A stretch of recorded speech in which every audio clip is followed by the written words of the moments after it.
Alright, here's the situation I'm having, if you watch. That's what everything in the car off. That's a big spark. Now I do have this control module here in the back. It is like a computer. Okay, there's relays inside of it. That's where you hook your trailer plug up if you're going to have trailer lights.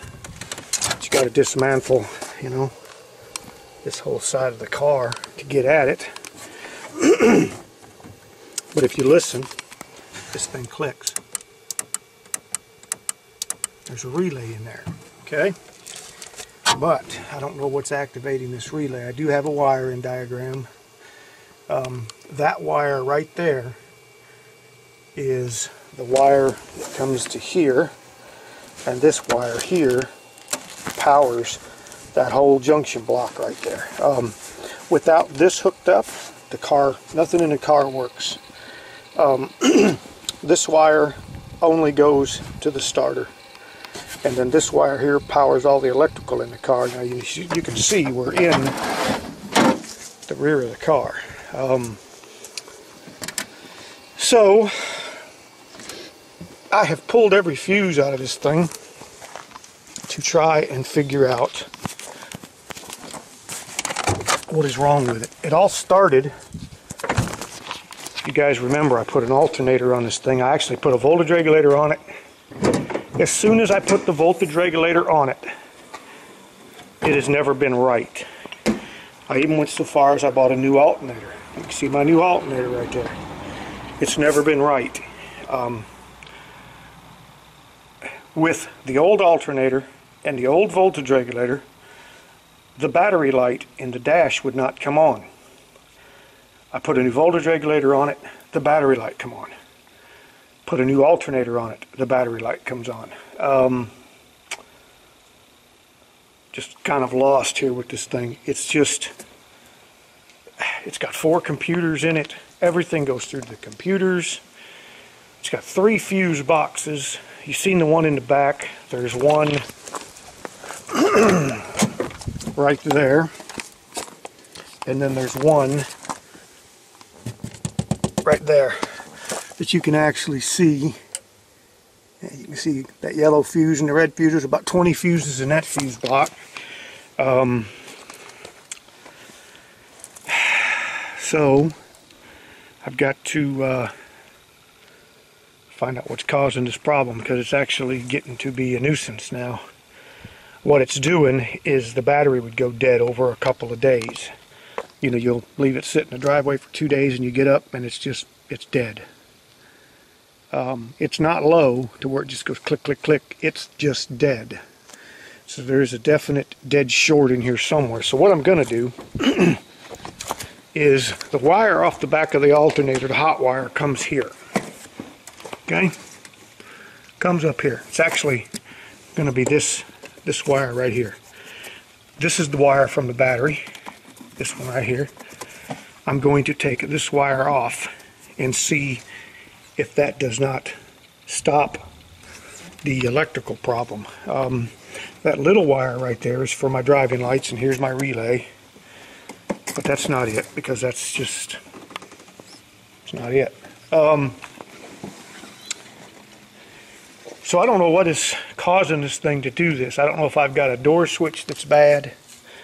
Or it's just maybe these alternators. I don't know. So I'm going to go ahead and take this hot wire off here and check it first.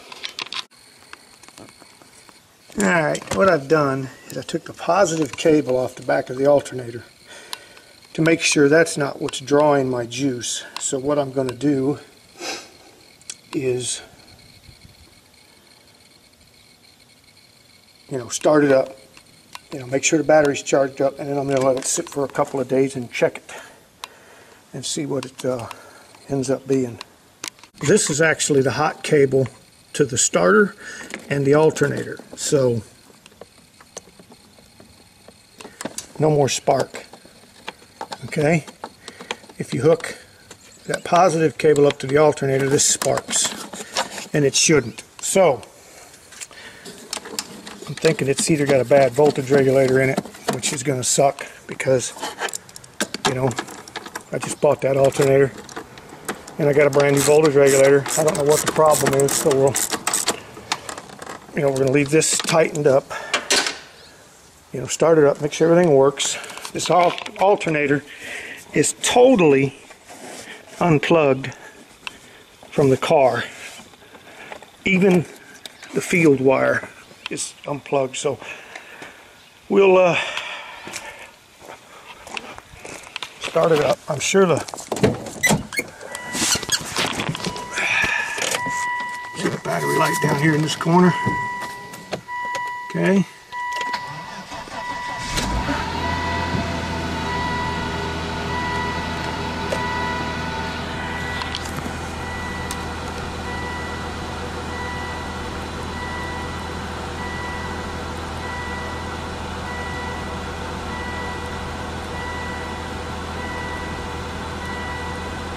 Yep, there it is. Well, we know that's coming on because the alternator isn't even hooked up. But that would do the same thing even with the alternator hooked up. So we're going to go ahead and you know, check the voltage in the battery. I know it's been charged up. It's been charging for like, you know, 3 days. So we will. Let's see if my blower come back on. Yeah, my blower come on. Okay. So we will check the voltage in the battery and then come back and check the voltage tomorrow.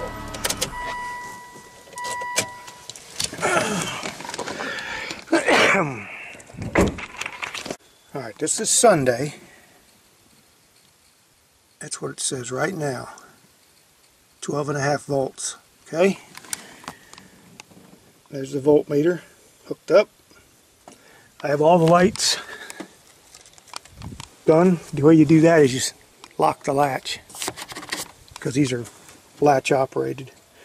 So with the alternator unhooked and everything in the car hooked back up like it's supposed to be, we are going to let this sit a couple of days hooked up just like it's supposed to be, and then we will come back and check it. And see, now the light's on because I activated that. So when we shut that, that light will go out. And we will come back and check it in a couple of days. Make sure ain't nothing anywhere near those battery terminals. Okay, that light should have went out. And it did. Okay. So that is how we're going to leave her. Get my camera, and we'll go from there. Lock it up and see what happens.